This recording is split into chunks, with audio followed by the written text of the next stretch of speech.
course, the moment I hit record, my radiator starts making all those fun radiator noises that radiators make. Just a reminder that winter continues to be alive and well here in Colorado.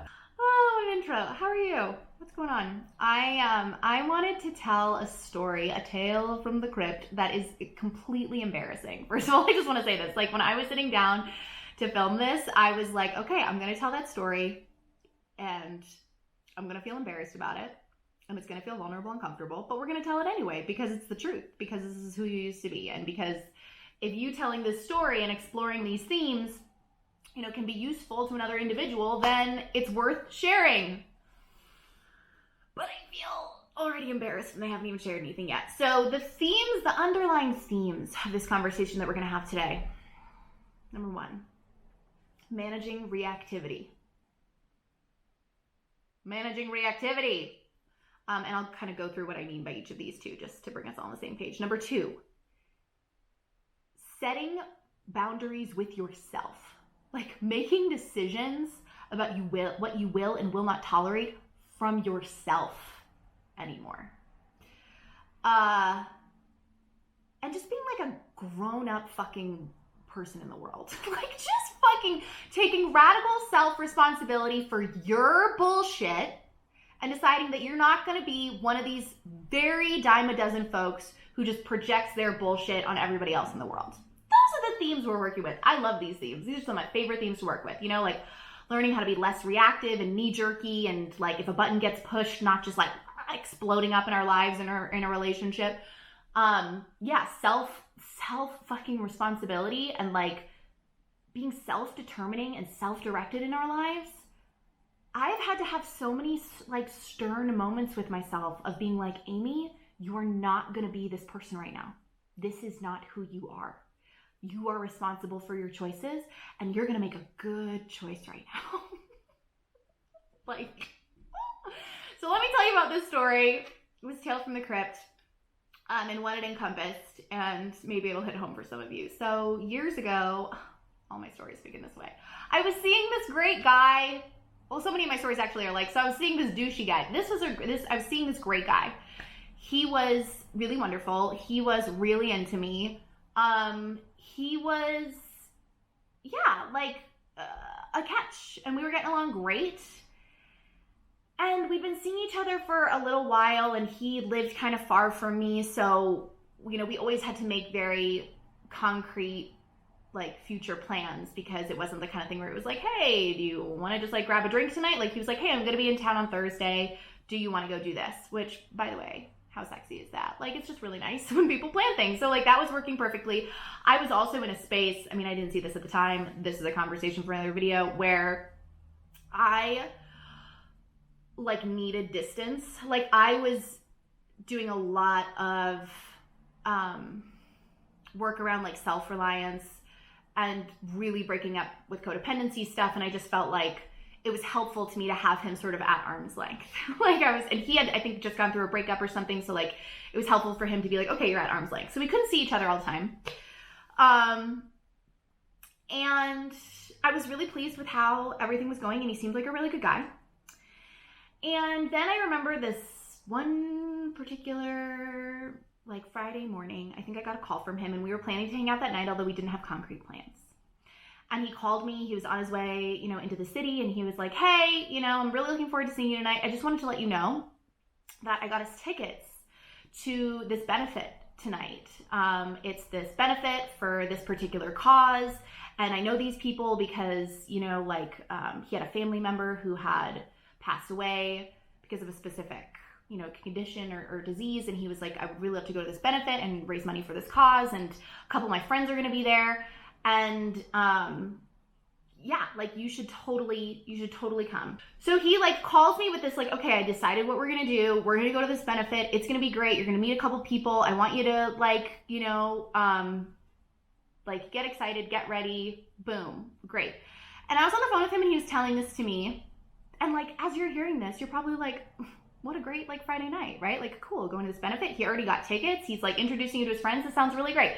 Me, Amy, sitting here now also hears that and is like, yeah, that sounds really great. That sounds like a really fun Friday night. What a cool guy. Oh, he wants to go raise money for a charity with you and like introduce you to his friends. Like, great. Amy at the time, old Amy, that version of me, was on the phone with him, having that conversation, and I could feel a storm a-brewing inside. I could feel this story begin to circulate in my brain that sounded like this. Oh, he's just telling you what you're gonna do. He's not asking for your opinion. He's not giving you a heads up and notice and like if this is what you want to do. He's being controlling. He's dictating your plans. Is this a sign of like what is to come? Like is he showing you his true colors right now? Like he's trying to force this along too fast. He's trying to like put you in your place. He doesn't want you to be. I went on a total tailspin, activated anxiety spiral that this person didn't care about my feelings, didn't care about what I wanted, didn't care about my desires for the evening, and he just wanted to set a plan and make a plan, and he was gonna boss me around, and wow, I guess I know what kind of guy he is. I felt like my temperature rising. I felt the reactivity of brewing. The part of me that was ready to text him and be like, you know, I thought about it, and I want you to know that like it really would have actually made a huge difference to me if you had asked me if this was something I wanted to do instead of just telling me that this is what we were gonna do. Like, again, so embarrassing, but I'm telling you the truth. This is who the fuck I was. At that time, again, hindsight's 2020, I can see I was coming out of a relationship where a lot of trust had been broken. And I was now like viewing all men in the world through this lens of like mistrust. Where are they gonna fuck up? Where are they gonna screw you over? Where are they gonna hurt you? I was like unconsciously scanning every interaction for like, let me figure out the way that you're gonna get hurt in this potential new connection, projecting that all over him.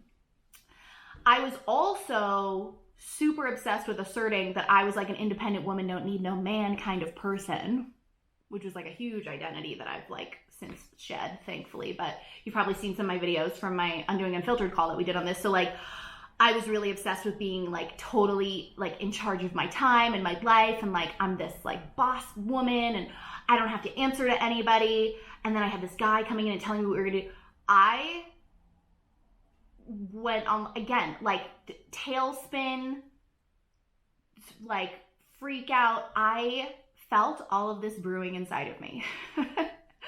And thankfully, up until that point in time, you know, I had done enough therapy and done enough coaching that I knew that was, while it felt really real, I was like, is this a reasonable response that you're having? Wow, this reaction is so strong.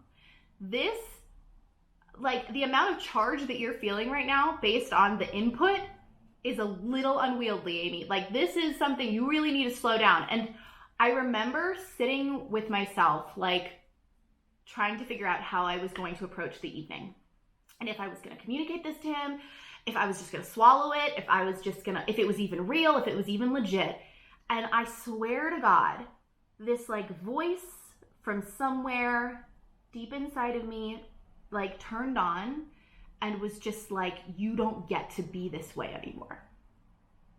You don't get to be this reactive and like just flying off the handle because something happened that you didn't like, that now you're having like a triggered response to. You are too smart and too self-aware and too self-governing and too intelligent and too strong to be that woman anymore. Get your fucking shit together. This man is telling you that he wants to take you out for an evening. He made a plan. He's doing this nice thing for a good cause with some people he cares about that he wants to introduce you to. Get your shit together. Like, it was this moment of like, I refuse to participate in this behavior with myself anymore. I refuse to be a slave to my own reactivity. I refuse to just, like follow in blind pursuit of any old button that gets pushed inside of me because I'm having a feeling and I think it's worth acknowledging and feeling. Like, for all of the weird sounds today, like that interruption was what this internal interruption felt like. Like, it was like screeching halt, stop the press, cut your shit, stop it. You don't get to be this person anymore. It was like this moment of like enlightened awareness. Whatever button got pushed inside of me that I was ready to project all over this person, like that I could go down that path and I could follow all that stuff, and I knew where it would lead me. What I had not yet entirely learned how to do was how to manage that and be responsible for it and not let it drive me through my life. And it presented me with this metaphor that I share a lot with my clients because I think it's very apropos.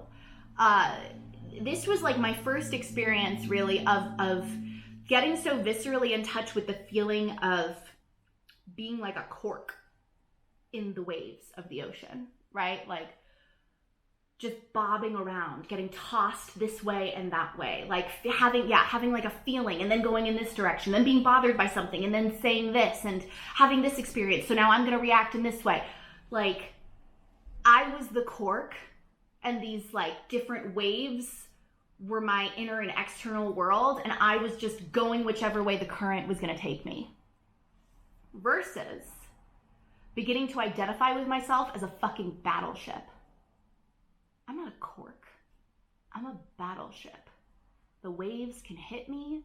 The current can take me. There could be a goddamn storm happening out here. I'm solid. I'm clear. I know what's true and what's real. And I refuse to just be bounced to and fro by various emotions and experiences and any old button that's going to get pushed just because it feels really like legitimate and real. And like, I don't know how else to describe it, except it was like this moment of pure awakening where I was like, oh, I have to make a decision about what kind of person am I going to be. Am I going to be a cork or am I going to be a battleship? Am I going to let myself get swept up in reactivity, or am I going to be self-governing and self-directed and self-guided in my life? You get to choose, honey. Pick a fucking lane. And this is the invitation that I'm providing to any and all of you out there as well, is like, you get to choose, so pick your lane.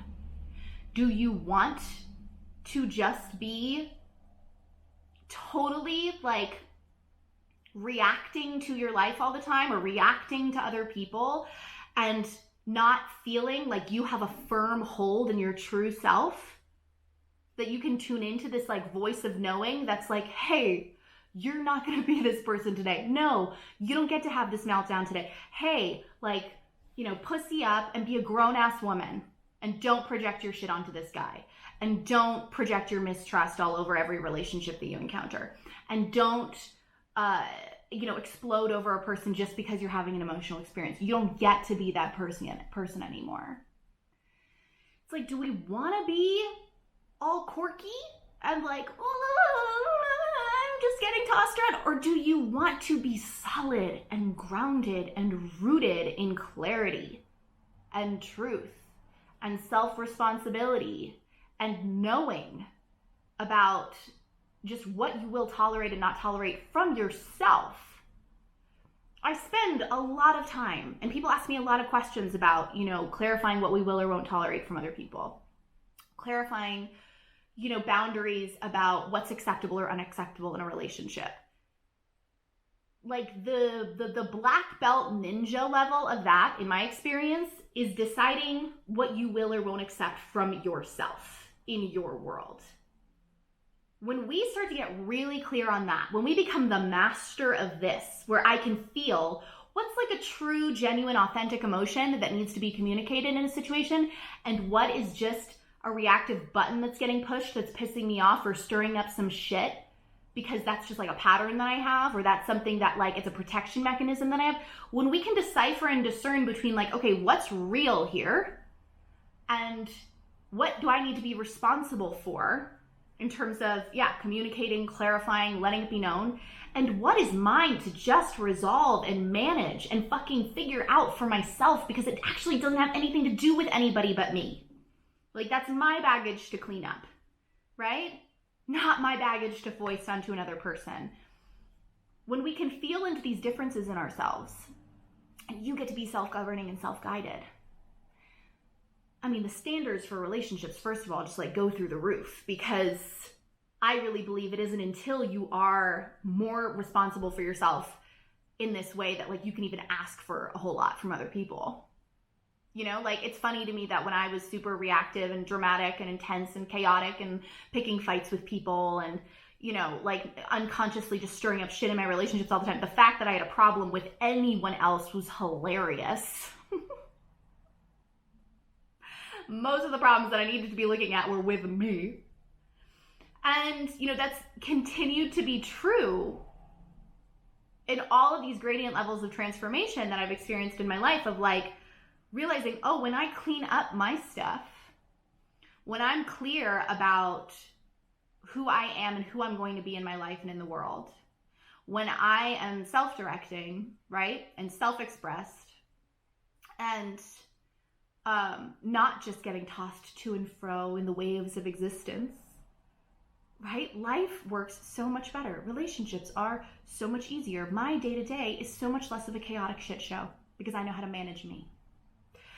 And this is the invitation, I mean, of all the work that I'm doing these days.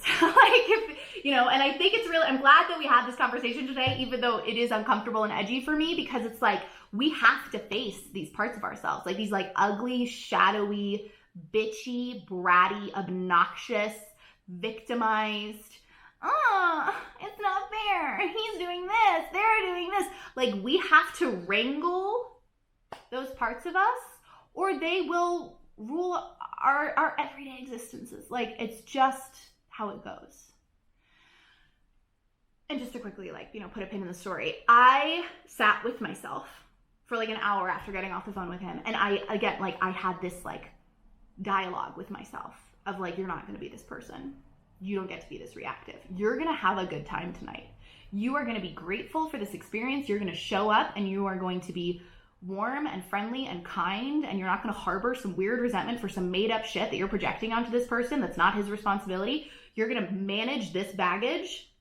You're going to clean this up, and you're going to go and you're going to have a good time. And guess what? I fucking did. And it was a blast. And we ate really delicious Thai food afterwards, and his friends were really fun, and we raised a lot of money for charity. And more importantly than that, I went to bed that night feeling proud of myself, because again, I had tapped into this well of self-responsibility and this capacity to self-govern that I had never really dipped myself into before. Like, up until that point, I was still running a lot of unconscious reactivity and just like knee-jerking my way through relationships. And along with not being very fun for you, it's also really unfair for a partner. So this is the fucking work. If you want to get better at managing your inner world, having clear boundaries for yourself, with yourself, and with others. If you want to be really aligned and true with yourself, I also would really recommend coming to my Deep Trust training this Saturday, which is all about breaking the cycle of self-abandonment, getting back into our bodies, learning how to advocate for ourselves, and just, operate from this place of like powerful truth and inner wisdom that a lot of times we just don't know how to get in touch with, because we're just existing on a certain unconscious level, even when we think we know better, right? Even when we try to do better, sometimes these patterns run really fucking deep. So we'll put the link down in the description box if that's something you want to check out. Go easy on me in the comments, guys, because this one felt uncomfortable. But I'm just being honest. I was not a blast to be around for a long fucking time. Like, God bless the people who could choose me and love me at that time, because I am very aware of the messes that I sometimes made, and thankfully I've learned how to clean them up. So until next time, thanks for listening, and